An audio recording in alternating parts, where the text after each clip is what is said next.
continuing coverage of Big East Women's Basketball Media Day 2012-2013, and right now I am joined by Rutgers front court player Chelsey Lee. First of all, Chelsey, how are you doing I'm fine today. How are you? I'm doing well, thank you very much. You look like a natural with the microphone. Well, I probably could have your job one day. Oh, excuse me? Okay, you know, we're going to have to change seats over here. No, I'm just kidding. All right, so first of all, Chelsey, you missed last season with a shoulder injury. How is that doing right now? It's doing really well. I'm excited to be back. I'm back on the floor. I'm taking contact. It's almost like I never left. It's almost like you never left. Almost like I never left. Almost. What's the difference between almost like you never left and like you never left? What's the difference? For 6 months can be hard. I almost thought I caught a heart attack when I first came back. So it's definitely trying to get back into the Coach Stringer conditioning shape. That was the hardest part for me. Oh, so you thought that after your injury you didn't run for 6 months that you would get some sort of exemption from running? Oh my God. I was touching every line still with my arm sling running, so it was crazy. But you were first on those suicides and all those running drills, right? I worked my way back up there. How tough was it last season to watch the ladies, make another run in the Big East in the NCAA tournament without your services on the floor? I would definitely have to say the hardest part was saying goodbye to the seniors, just because that was my senior class that graduated last year, and not being able to play with them one more go around was the toughest part for me, aside from watching the game, especially the games when I knew I could contribute. So it was one of the hardest things I've ever done. What are your expectations for yourself this season at the RAC, and what are Coach Stringer's expectations of you this season, and is there any difference between the two? I would like to say they're pretty much similar. For me this year would be to be more of a leader, vocally a leader, setting examples for the underclassmen. We have 5 sophomores and 4 freshmen, so we have a pretty young team. So definitely incorporating the things I've learned by sitting on the sideline last year. When you're watching the game, you come up with a lot of things that should be done. So I definitely want to be able to incorporate those things back into play and in my game, and definitely just be a leader. What are some of those things that you said that when you watch and you start to think of things that you need to have incorporated and implemented with your team? What are some of those things, for example? Well, for one would be, when you practice something, you say we're going to do this. Sometimes when you're in the midst of the game, you forget. So definitely just to make sure we remember what we're told to do and make sure we do those things when in the game. Because when you're in motion, you tend to forget sometimes. Now, of course, a lot of viewers at home will watch Coach Stringer, and she's known for her intensity and just known for someone that, just does not take any mess. But at the same time, you have to tell me some stories of Coach Stringer. Okay, you can do it. All right. Oh, gosh. Yes, this is a liberating interview. Tell us something or a couple of things about Coach Stringer that I or others may not know.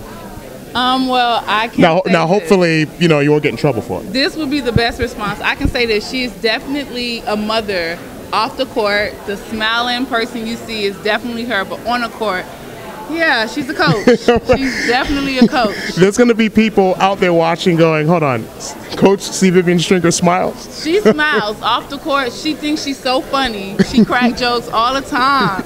Do you think she's funny? I don't seem to find it funny because I'm always on the other end of the joke, so I don't find it funny.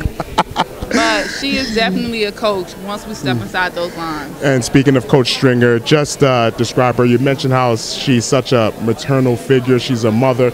Just her impact on your career and also her impact on your young life as well. Just talk about Coach Stringer on the court and off the court. Well, she got me at the age of 18, so that is one of the most important points in a young woman's life. That's when she, find out who she is, build, trade skills. So she definitely helped mold who I am today, just teaching me life lessons, not just through basketball. I definitely could call her at any time, and we definitely could talk about anything. So she's amazing. Like, I don't know, nothing short of amazing. It's hard to sum her up in words.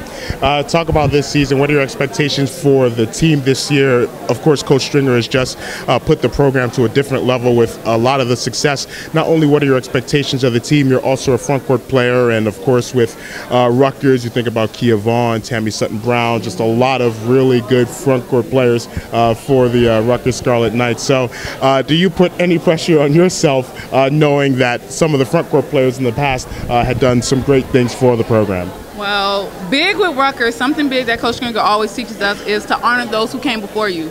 So speaking of Kia Vaughn and Tammy Sutton Brown, those are big shoes to fill. So I definitely want to, follow in their footsteps, but make sure I leave my own legacy. And that's something she always tells us, what would your legacy be? So my expectations for the team this year is definitely to bring back that fear of Rutgers being the best defensive team ever. We've always been known for our defense, the 55 press, so I definitely want to bring that back. I feel like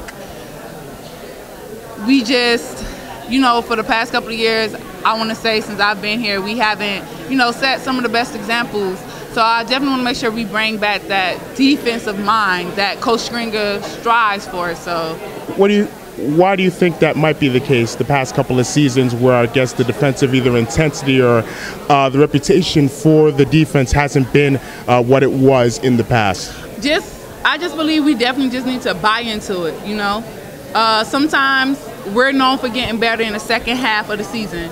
That's always known as the Rutgers time. Over the Christmas break, we put in so much work. You always see a turnover, a new turn for the team. So I definitely want us to just buy into that defensive mind early, this go around. And we have such young minds and so much energy that it should just happen automatically. Young kids, I feel old. I'm a fifth-year senior. I feel like a grandma. So the freshmen and the sophomores just always have so much energy. So we can call you grandma? No, they already pick on me about that. I don't like it. No, they already call my bones old. One last thing. You've been in the New York City area, Piscataway, New Brunswick, New Jersey. You're from South Florida as well. I know you enjoy the winters here in the East Coast, Northeast, much more than the winters and fall down in Miami. I know you do, right? I love fashion, so I want to say I love the winter because I could dress in layers, Ugg boots, scarves. I don't really enjoy walking outside though. Gotcha. Getting into the snow. I just like to put on the clothes for it, but I don't like the weather. You'll learn to love the weather. It's an acquired taste. 5 years down the line, I'm still learning. Future broadcaster and current Rutgers front court player Chelsey Lee. Chelsey, thank you so very much for joining us, and best of luck this season, the rest of your college basketball career, and we definitely will be talking to you down the road. And yes, and you'll be taking my job in 3 or 4 years. Soon, thank you. Oh, sooner than that. Okay, thank you, Chelsey. Almost.